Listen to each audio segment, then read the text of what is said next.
oh Señor, he aquí tú hiciste el cielo y la tierra con tu gran poder y con tu brazo extendido. Ni hay nada que sea difícil. ¿Qué dice? Ahora vean los siguientes versículos, por favor, vean el versículo 26 y el versículo 27. ¿Estamos todos ahí? Vean lo que dice la Biblia. Y vino palabra de Jehová a Jeremías diciendo: he aquí yo soy Jehová, Dios de toda carne. ¿Habrá algo que sea difícil para mí? Vamos a orar y vamos a pedirle al Señor que bendiga este mensaje. Señor, por favor te pido que me des tu poder para predicar. Bautízame en tu espíritu. Úsame, por favor, Señor. Solamente tú puedes obrar en corazones, y el pueblo tuyo que está aquí no quiere escuchar de mí, pero sí quiere escuchar de ti. Espíritu Santo de Dios, por favor, obra en el nombre de Cristo Jesús. Amén. Pueden tomar asiento, por favor. La vida está llena de momentos que no van a ser fáciles de confiar en Dios. Al leer la Biblia nos hace esta pregunta: ¿habrá algo difícil para mí? Y la respuesta para todos nosotros quienes creemos en Dios y en su palabra, vamos a decir: no, no hay nada difícil para Dios, porque la Biblia nos dijo en el versículo 17 que Él es el creador del mundo. ¿Habrá algo difícil para Él? Y teológicamente nosotros vamos a responder y decir: no, no hay nada difícil para Él. Si Él es el creador del mundo, seguramente Él puede y está en control de cualquier problema que usted y yo estemos enfrentando. ¿Habrá algo difícil para Él? Todos vamos a decir que no. Vean esto en la pantalla y en sus notas. Es muy difícil discernir la profundidad de nuestra fe hasta que no es puesto bajo la prueba del dolor. Y quiero que vean esto, porque ya les digo, mientras que usted y yo podemos nosotros con una afirmación decir: no hay nada difícil para Dios, porque Él es un Dios todopoderoso. Usted y yo sabemos y hemos vivido por un poquito de tiempo que hay momentos donde la circunstancia manipula nuestro corazón y nuestro corazón manipula lo que creemos. Hay momentos que nuestra teología que conocemos aquí es traicionada por nuestras emociones que tenemos aquí. Y muchas veces podemos usted y yo decir: Dios sí puede, pero ¿por qué ahorita siento que no puede? ¿Por qué estamos dispuestos a creer que Dios es el creador del mundo, pero se nos hace difícil seguir orando por aquel familiar suyo que no es salvo? Y es muy fácil decir: no, Dios, yo pienso que nunca va a ser salvo, no sé. Mi esposo nunca va a ser salvo porque ya he tratado y nomás no, él es muy duro. ¿Habrá algo difícil para él? Y yo sé que todos vamos a decir no, pero quizás estamos enfrentando una circunstancia en la vida donde ahorita estamos siendo traicionados por nuestro propio corazón. Una fe, noten por favor, que no ha sido probada, no puede ser confiada. Y nosotros podemos decir que tenemos fe, pero ¿qué es lo que revela tu fe? Son los problemas, las lágrimas, la agonía, el dolor. La verdad es que todos enfrentamos adversidad en diferentes formas y en diferentes momentos. Puede haber dolor por un matrimonio infeliz, o la desilusión de un aborto espontáneo, o la pena de un hijo que espiritualmente se ha alejado de Dios. Estoy hablando a personas que han enfrentado dolores verdaderos. Yo y mi esposa supimos lo que se siente haber perdido un hijo. Y la verdad es que en estos momentos, aunque uno no comprende el por qué, nuestra teología siempre viene en un pleito con nuestras emociones. Hay jovencitas aquí que no se han casado, a lo mejor tienen 30 años, yo no sé quiénes son, no vengan conmigo. Pero muchas veces pueden conocer la verdad, pero el miedo de quedarse solas hacen que tomen decisiones incorrectas. Existe la ansiedad muchas veces de una economía familiar que no está funcionando, y eso puede llevarnos a dudar de las promesas de Dios. Entonces quizás alguien se pregunte: Y vean estas preguntas en la pantalla. ¿Por qué? ¿Dónde estaba Dios cuando sufría abusos? Ahora sí es más personal. ¿Dónde estaba Dios cuando mi tío me abusaba? ¿Le importaba? Y si le importaba, ¿por qué no hizo nada al respecto? ¿Por qué no podemos tener un bebé? Tanta gente alrededor del mundo que aborta cada día sus bebés que no quieren. Señor, lo único que yo quisiera es uno. ¿Por qué le das la oportunidad a alguien más que no quiere bebés, que pueda tener un bebé, Señor? Nomás te estamos pidiendo uno. ¿Qué pasó con mi matrimonio? Señor, yo pensé que todo iba a salir bien. Pero cuando me dejó mi esposa, eso fue otra historia, cuando dejó mi esposo, ¿qué pasó con mi matrimonio?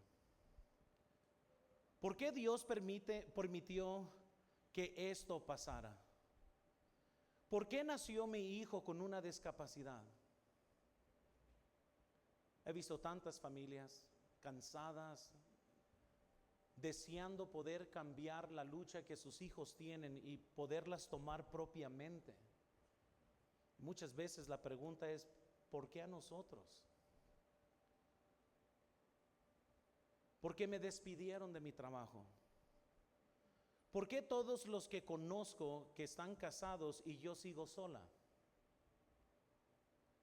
¿Por qué todos los que yo conozco están casados y sigo sola? Es una pregunta muy frecuente, o solo. ¿Por qué parece que no puedo salir adelante? Parece ser que por más que intento, algo pasa y termino en ruinas. ¿Por qué regresó el cáncer? ¿Por qué mis hijos han abandonado la fe?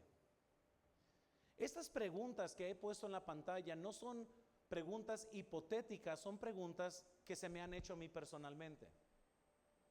Y cuando alguien hace esta pregunta, regularmente están en un choque en ese momento. Es un choque muy doloroso entre yo sé lo que dice la Biblia, pero el dolor que yo siento en este momento me traiciona, hace que dude, hace que tenga una lucha interna. Y yo sé lo que dijo Dios, pero ¿por qué lo siento tan vacío?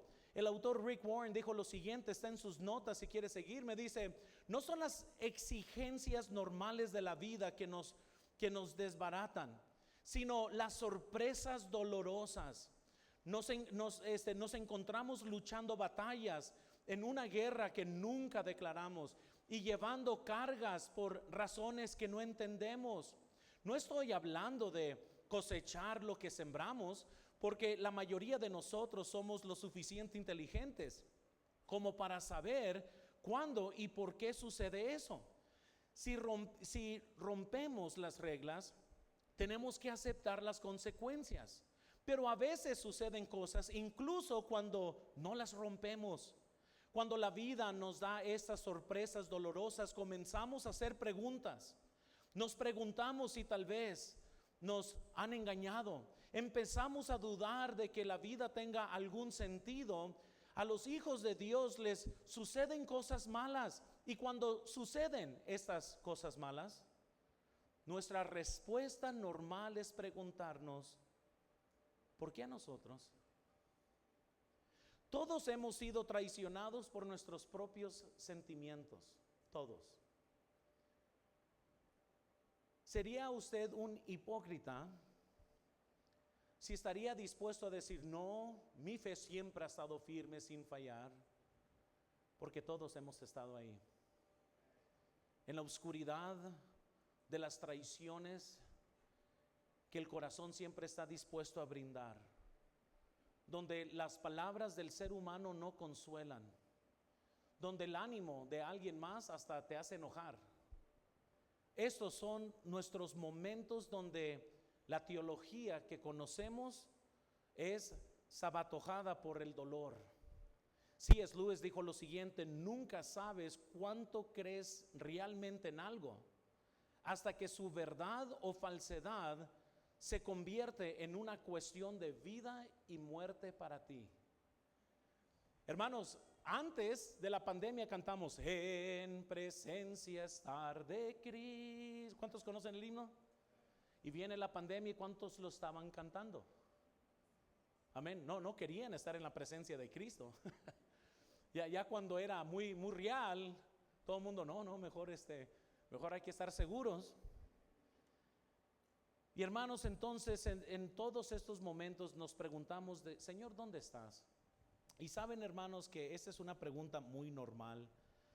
Es tan normal que aún el salmista noten, dijo en Salmos 44:23, despierta, ¿por qué duermes, Señor? Despierta, no te alejes para siempre. ¿Por qué escondes tu rostro y te olvidas de nuestra aflicción y de la opresión nuestra? ¿Cuántos no hemos estado nosotros? Señor, te he estado pidiendo por tanto tiempo. ¿Por qué parece ser, Señor, que estás dormido? ¿Por qué parece ser que no obras en mi familia, en mi trabajo? Señor, despierta.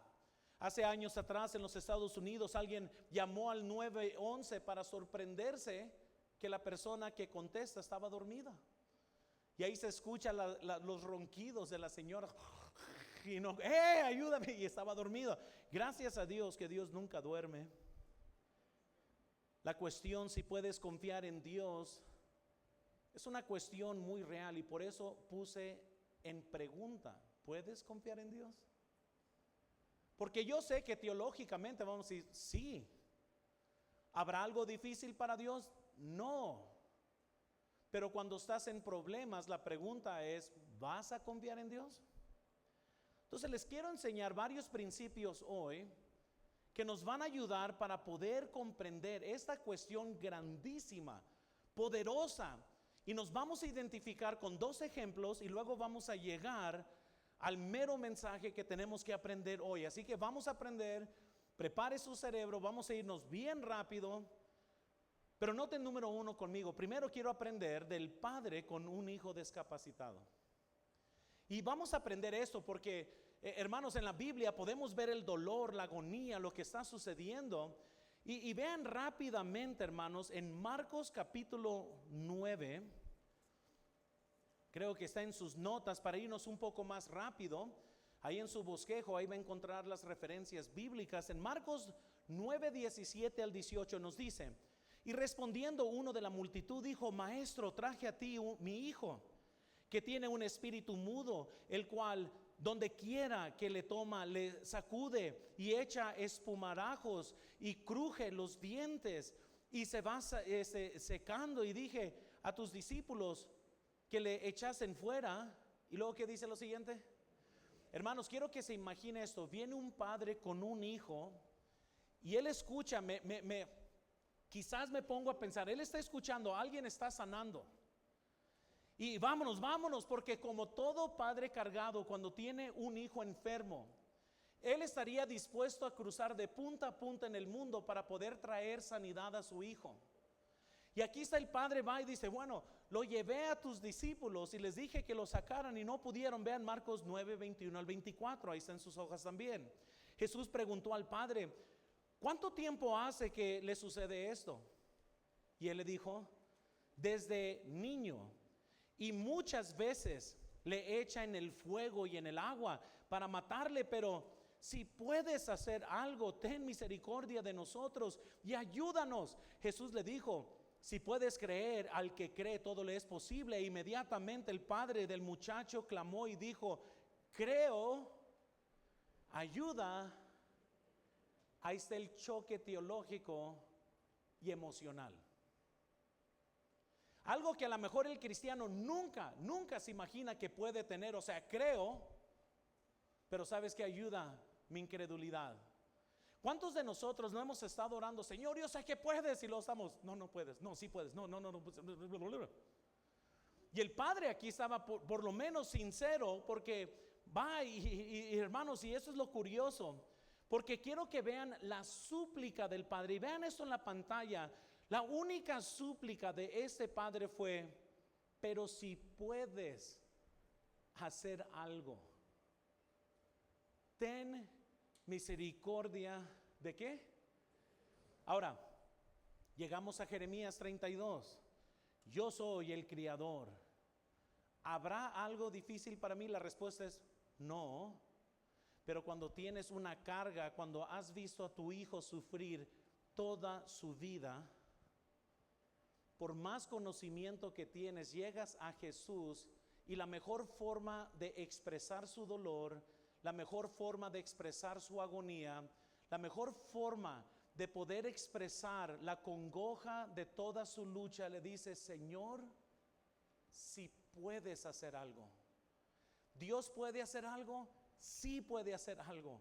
Pero este padre está bien cargado y le dice: Señor, por favor, si puedes hacer algo, ten misericordia de nosotros. Ya estamos cansados, ya hemos gastado todo, hemos recorrido todo este mundo. Señor, por favor, si puedes hacer algo, ten misericordia de nosotros. Jesús, vean esto en la pantalla, le responde, y este es este lenguaje montaño, dice: pues fíjate que sí puedo ayudar. Con Dios todo es posible, pero tienes que creer. El padre responde: creo, ayuda mi incredulidad. Y podemos ver, hermanos, desde entonces que hay una lucha muy grande, hermanos, y todos vamos a pasar por momentos donde nuestra fe está siendo sacudida, donde nosotros estamos en choque. Randy Alcorn dijo lo siguiente: creer que Dios existe no es lo mismo que confiar en el Dios que existe. Un cristiano nominal a menudo descubre en el sufrimiento que su fe ha estado en su iglesia, denominación o tradición familiar, pero no en Cristo. Al enfrentarse al mal y al sufrimiento, puede perder su fe.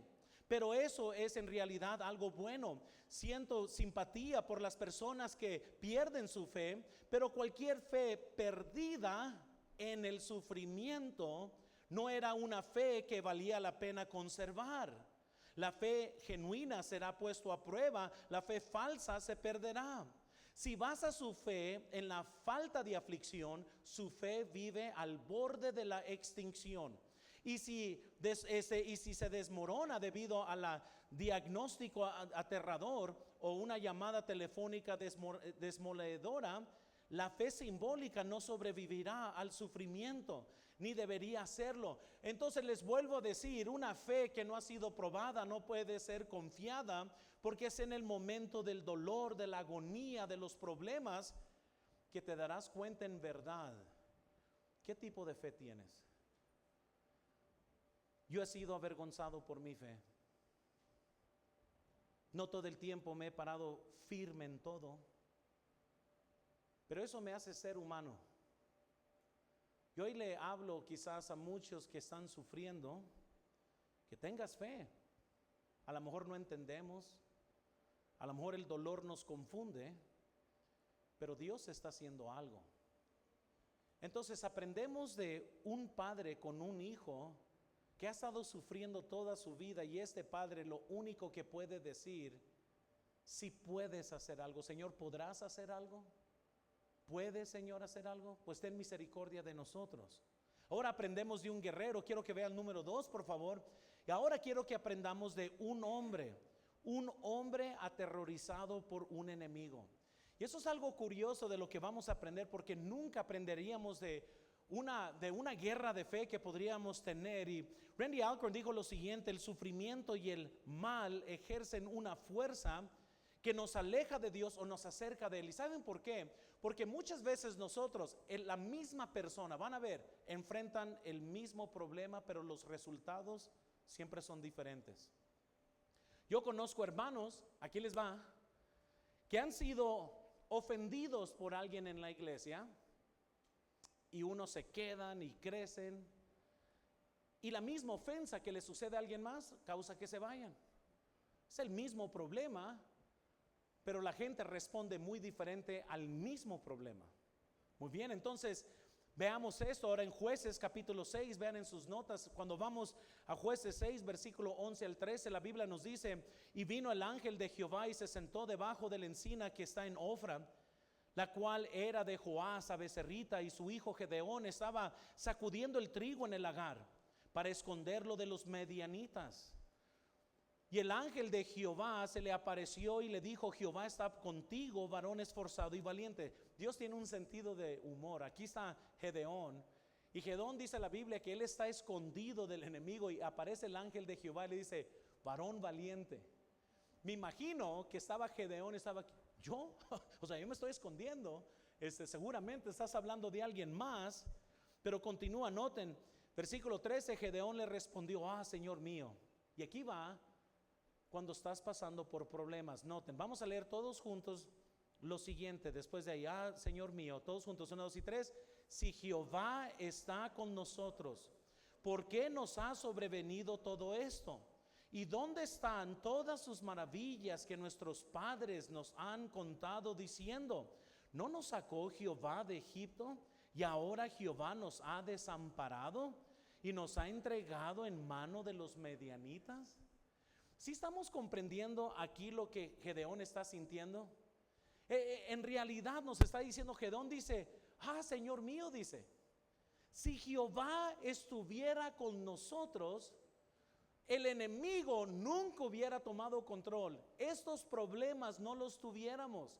¿Cuántas veces, hermanos, nosotros enfrentamos algo y pensamos: si Dios hubiera estado con nosotros, todos estos problemas no hubieran existido? Y así, de esta forma, Gedeón nos recuerda que usted y yo podemos ver nuestras vidas que pueden estar plagadas de problemas, y la conclusión incorrecta en nuestro corazón es: Dios no está conmigo. Porque si Dios hubiera estado conmigo, estos problemas nunca hubieran existido. Y hay muchos cristianos que caminan en las iglesias hoy, están caminando como que si Dios no estuviera con ellos. Se sienten abandonados, se sienten que para qué intentar algo, de todas maneras me va a salir mal, porque no sienten la presencia de Dios, no están viendo la bendición de Dios. Y la conclusión es: Dios entonces nos ha desamparado. ¿Nunca se ha sentido así? Señor, ¿dónde estás? ¿Qué hice? Aprendemos de un padre que estaba en agonía. Señor, si puedes hacer algo. Aprendemos de Gedeón, que un día iba a ser un guerrero. Si Jehová hubiera estado con nosotros, nada de esto nos hubiera pasado. Quiero que veamos número 3, y ese es el mensaje en realidad: aprendiendo a confiar en Dios. Si cuando viste el mensaje puedes confiar en Dios, no sabías responder bien esta pregunta, quiero ayudarles a comprender qué es confiar en Dios. Y entonces les hago la pregunta otra vez: ¿puedes confiar en Dios? Y yo sé, hermanos, miren, yo puedo agarrar un libro, muy bien, y puedo leer todos los libros que yo quiera sobre cómo andar en bicicleta. Y yo puedo decirles: fíjate que yo he leído 10 libros cómo andar en bicicleta. Pero si me preguntaras: ¿has andado en bicicleta? No, pero he leído todos los libros. La verdad es que puedes leer todo lo que quieras sobre cómo andar en bicicleta, hasta que no te sientas y aprendes el balanceo delicado entre de allá para acá, nunca vas a aprender a andar en bicicleta. Puedes leer todos los libros sobre cómo tener un increíble matrimonio, pero hasta que no te casas, amén, nunca vas a saber qué significa estar en un matrimonio. Saben, consejería prematrimonial, y yo siempre les estreso, les doy la realidad. Cuando yo doy consejería premarital, el primer día toman una encuesta que dura 2 horas, como si fueran a una cita con el doctor. Ahí les hago preguntas historiales, familiares, morales, y agarro toda esta información, leo cada caso, y de acuerdo de lo que ellos me ponen, yo hago las lecciones conforme a lo que ellos necesitan. Entonces yo estoy en esta consejería y les estaba estresando: mira, ustedes están viviendo una fantasía porque nunca han tenido una dificultad. Y comencé a hablar sobre cómo arreglar problemas y esa. Pero aquí va lo curioso. Luego la parejita me pregunta: pastor, ¿por qué insistes que un día nos vamos a pelear? Y yo me solté riendo. Yo le dije: mira, hermano, cuando tengas tu primer desacuerdo, nomás quiero que me mandes un mensaje: pastor, ya entendí. Es lo único que necesito. Y me volví así, pero ¿en serio piensas que un día nos vamos a tener? Yo, ay, mi hijo, dije, ay, qué suave ser ignorante, ¿verdad? Así como que vivir en la ilusión, ¿verdad? Estaba yo como que no puede ser. Y yo le dije, sí, en el nombre del Señor te prometo que un día, antes de tu muerte, vas a tener un pleito con tu esposa. Y los dos se miran y dicen, pues bueno, o sea, como diciendo, no sé de lo que habla, pero ok. Y yo, ok, le dije yo, pero está bien. Y la verdad es, hermanos, el confiar en Dios es muy similar. Porque la pregunta, yo sé, esta pregunta que estamos viendo se puede contestar muy fácil. Porque nosotros vamos a decir, claro que sí puede. ¿Habrá algo difícil para Dios? Pues no. Pero puedes confiar en Dios, es decir, ¿es Dios confiable en los tiempos de adversidad? Y todos vamos a decir, sí, pero vean esta siguiente pregunta. ¿Tienes una relación con Dios y una confianza en Él tal que crees que Él está contigo en tu adversidad, aunque no veas ninguna evidencia de su presencia y su poder? Entonces, para poder comprender cómo aprender a confiar en Dios, hoy en la noche voy a estar predicando si puedes confiar en el control de Dios, porque eso es otra área muy difícil. Déjales doy los siguientes principios. Primero, lo que Dios promete. Y déjales aseguro, hermanos, que en toda la Biblia Dios nunca te promete una vida sin problemas. Nunca. Jamás. Tenga mucho cuidado ir con gente incrédula y decir, ven, conoce a Cristo, Él te va a ayudar con todos tus problemas. Te los va a quitar. Pero es una mentira. Dios no te quita ningún problema. No, Dios nunca nos promete que iba a ser una vida feliz. Pero ¿sabes lo que sí promete Dios? Es algo superior a esto. Segunda de Corintios 1:4, la Biblia nos dice, el cual nos consuela en todas nuestras tribulaciones, que podamos también nosotros consolar a los que están en cualquier tribulación, por medio de la consolación con que nosotros somos consolados por Dios. Dios promete su consolación en nuestras tribulaciones. La Biblia, noten, nos recuerda que Dios nos consuela en nuestros problemas, no necesariamente de ellos. De hecho, el sufrimiento y los problemas son métodos que Dios usa para moldearnos a nosotros. Entonces, Dios no solo promete consolarnos, pero vean Isaías 43:2, noten, cuando pases por las aguas, ¿cuál es la promesa? Yo estaré contigo, y si por los ríos, no te anegarán. Cuando pases por el fuego, no te quemarás, ni la llama arderá en ti. Entonces, Dios no te está diciendo, sígueme y te quito el agua y te quito el fuego. Él dice, sígueme y cuando pases por estos tiempos difíciles, yo estaré contigo. Y eso es superior, hermanos, porque puede venir una tormenta y alguien dice, Señor, quítame la tormenta, quítame el problema. Y Dios dice, no, te voy a dar un paraguas más grande, toma, ahí está. Pero la tormenta sigue, porque estos problemas nos hacen mejores cristianos. También vemos no solo lo que Dios promete, pero segundo, noten, sabemos que Dios es soberano del mundo. Muchos calvinistas han sobreexagerado la soberanía de Dios. Soberanía, vean en sus notas, significa lo que tiene un soberano, es decir, el control de su reino. La soberanía de Dios, la idea de que Dios tiene control de todo el universo, es una doctrina enseñada claramente en la Biblia. En otras palabras, Dios es un Dios que está en control y todos creemos esto. Y tenemos que creer, porque la Biblia nos dice en Crónicas que de Él es toda la tierra, todo está bajo su control. Pero la cuestión es, hermanos, es aprender a confiar en Él. De esto voy a predicar hoy en la noche. ¿Qué significa confiar en un Dios que está en control? ¿Qué es lo que eso significa para nosotros? Así que vamos a tercero, por favor, noten. Dios es más grande que nuestros problemas. Para poder aprender a confiar en Dios, tenemos que recordar lo que Dios nos promete. Él nunca te prometió una vida sin problemas. Segundo, tenemos que reconocer que Dios está en control de todo. Tercero, Dios es más grande que nuestros problemas. Gracias a Dios, hermanos, dice la Biblia en Isaías 18:14. ¿Hay para Dios alguna cosa difícil? Al tiempo señalado volveré a ti, y según el tiempo de la vida, eso era Génesis 18:14, cuando les promete sobre el nacimiento de Isaac. Jeremías 32:17, oh Señor Jehová, he aquí, tú hiciste el cielo y la tierra con tu gran poder y con tu brazo extendido, ni hay nada que sea difícil para ti. Primera de Juan 4:4, noten, hijitos, vosotros sois de Dios y habéis vencido, porque mayor es el que está en vosotros que el que está, ¿qué dice? Esas son buenas noticias, porque quiere decir, hermanos, que Dios es más grande que mis fracasos. Aún mis fracasos no limitan a Dios. Dios es más grande que mis malas decisiones.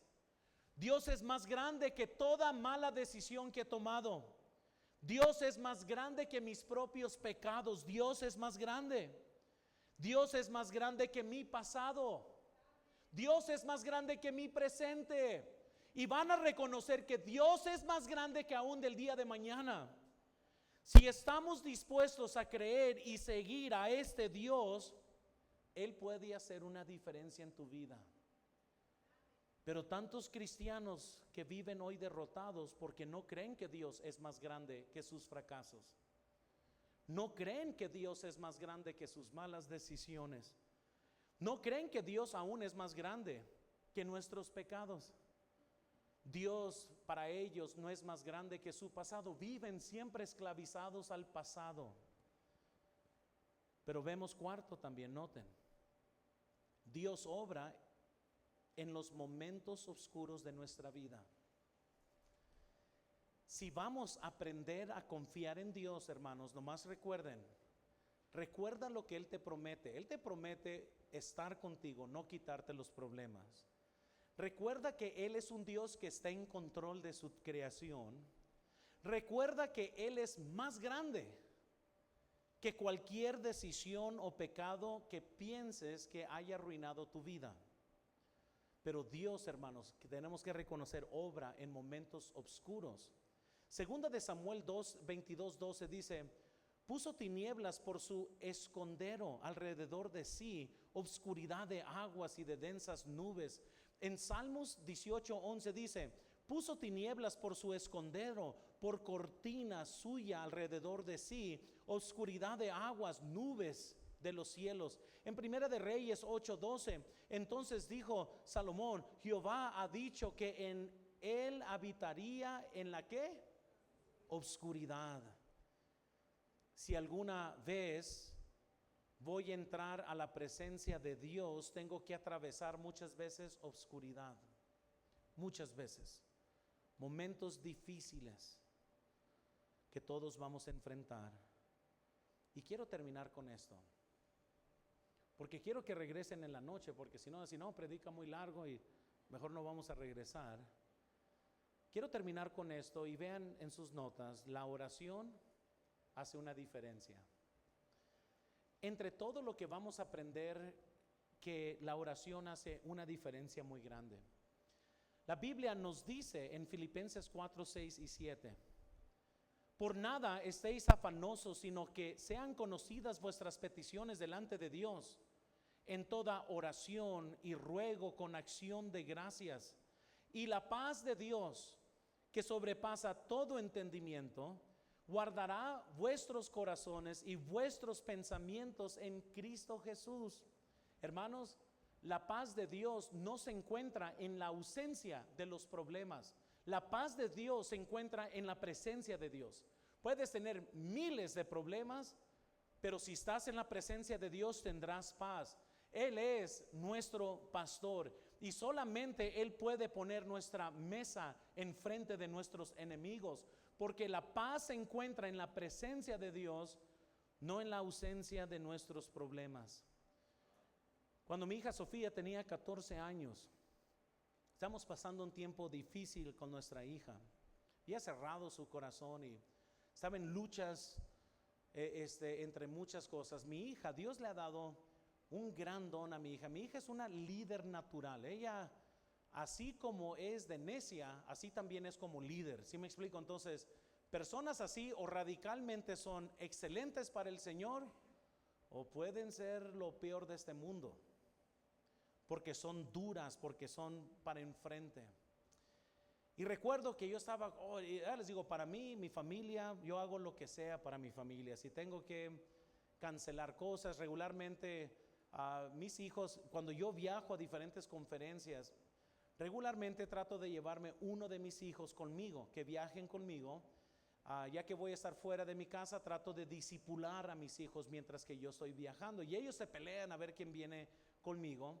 Pero en este momento de nuestra vida, recuerdo que estábamos en lucha. Ella se había endurecido, no era feliz en casa, por cualquier cosa que pasaba no era feliz.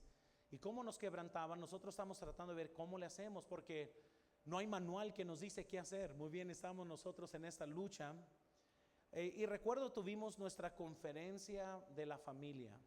Llegó el pastor Salazar a predicar a nuestra iglesia, y no, hombre, hermanos, a pesar de que ya era noche, a pesar de que ya era muy tarde, el pastor creo que había predicado casi 1 hora y media, el pastor en nuestra iglesia, está pero tirando con todo.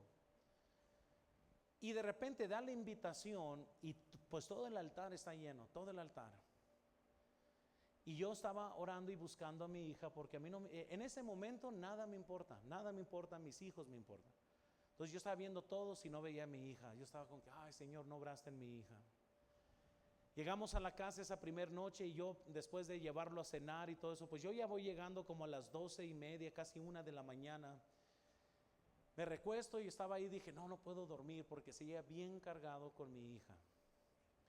Recuerdo, le dije a mi esposa, le dije, ya, ¿sabes qué? Esto se acaba hoy. Me puse mi armadura espiritual y decidí entrar a la guerra. Muy bien. Entonces yo voy y entro al cuarto de mi hija, abro la puerta, y con mi celular le pongo así en los ojos, y veo que no estaba dormida. ¿Cómo sabes, pastor? Que movió los ojos. Amén. Le dije, Sofía, no estás dormida, ¿verdad? Y me dijo, no. Le dije, ¿puedo hablar contigo? Y ya la llevé yo a la sala. Yo recuerdo que estaba tan cargado, y yo recuerdo que le pregunté, Sofía, ¿qué te hice?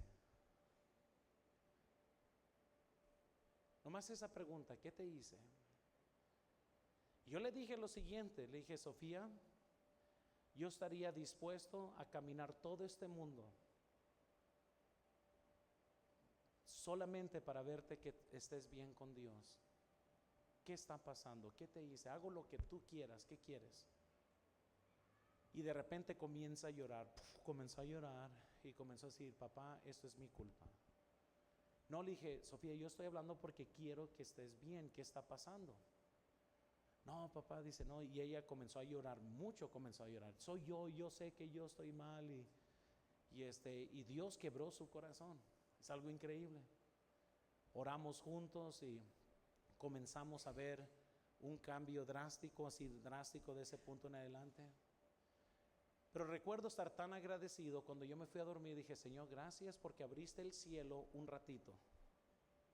Comenzamos a trabajar con ellas. Luego le agregamos, 1 año después, estoy predicando una conferencia de jóvenes en Tijuana, en la iglesia del pastor Walker. Entonces estoy predicando y doy la invitación para el tiempo completo.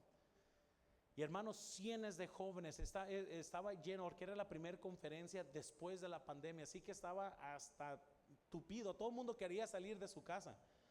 Y estaba llena la iglesia. Doy la invitación para el llamado y comienzan a subir, o sea, literalmente, creo que hay fotos, estaba toda la plataforma llena de jóvenes, y no me importaba ni uno de ellos. Bueno, sí, no sé si pero yo siempre estoy buscando a mis hijos. ¿Dónde están mis hijos? Y de repente veo a Sofía que iba caminando, venía al frente. Yo en ese momento quería comenzar a patearlos. A ver, porque no sabía, y yo estaba bien desesperado porque quería ir a orar con ella. Yo estaba con que no, ¿cómo le hago? O sea, estaba totalmente atorado porque estaban todos orando alrededor, no podía moverme. Y yo recuerdo que nomás volteó ella hacia arriba y sonrió y se fue a orar. Y yo estaba, oh Señor, no puede ser. Una vez más se abrió el cielo un momento. ¿Y por qué les estoy diciendo esto, hermanos? Cuando yo les pregunto, ¿confías en Dios? No les estoy preguntando, ¿crees en Dios? Porque son dos cosas muy distintas. Confías en Dios es que vas a agarrar lo que estás sufriendo hoy y estás dispuesto a orar, porque Dios hace toda la diferencia. Llegaron a Ezequías, el profeta, y le dijo, hey, Ezequías, pon tu casa en orden porque vas a morir. Dios ha decidido que ya. ¿Sabes lo que hace el rey? No dijo una palabra. La Biblia dice en Isaías que él nomás se volteó y comenzó a orar. ¿Y sabes lo que Dios hizo? Le dio 15 años más. Es que quizás la razón que Dios no ha abierto el cielo en tu momento es porque no estás confiando en Él lo suficiente para orar. Si usted no ora por sus propios hijos, escúchenme, nadie va a orar por ellos. Si usted no ora por su esposo, nadie va a orar por él, aunque usted le pida a toda la iglesia que ore. Si usted mismo no está orando por sus propios problemas, nadie más lo va a hacer, hermanos. Cuando nuestro corazón está quebrantado, cuando nuestro corazón está en duda, cuando nuestro corazón está en duda de la fe, nosotros tenemos que seguir orando, porque la gran diferencia entre confiar en Dios y no confiar en Dios es que los que no confían en Dios paran de vivir su fe. Y los que sí confían en Dios con todo el dolor, con lágrimas en sus ojos, con sufrimiento en su corazón, siguen hacia adelante, siguen confiando en Dios, siguen orando, siguen asistiendo, siguen ganando almas, siguen aunque están quebrantados porque confían en Dios. John Rice dijo lo siguiente: la preocupación es un pecado devastador. Es lo opuesto a la confianza. Sin embargo, ¿cuántos cristianos son culpables de este pecado? Pierden su alegría, viven en la incertidumbre, sus vidas están acosadas por cargas que nunca deberían llevar, por temores que nunca deberían albergar. Y el secreto para terminar con la preocupación y la ansiedad es llevar las cosas a Dios todos los días y orar con oración, súplica y acción de gracias. Salmo 55, 22. Echa sobre Jehová tu carga y Él te sustentará. Dejará para siempre caído, no dejará para siempre caído al injusto. Entonces, puedes confiar en Dios. Quizás, hermanos, ahorita en la invitación, yo les invito, no hay nada de pena de decir: Señor, creo en ti, ayuda mi incredulidad. Señor, perdón, todo este tiempo he pensado que no has estado ahí y me he dado cuenta que por el problema yo me he alejado. Señor, hoy reconozco que tú estás en control, no sé lo que estás haciendo, pero voy a confiar en ti. Señor, gracias que eres más grande que mis fracasos. Señor, vengo a ti en oración, porque la oración hace toda la diferencia. Donde todo mundo dudó, alguien oró y Dios hizo algo. Pero tenemos que confiar en Dios. Todos puestos de pie, hermanos, por favor.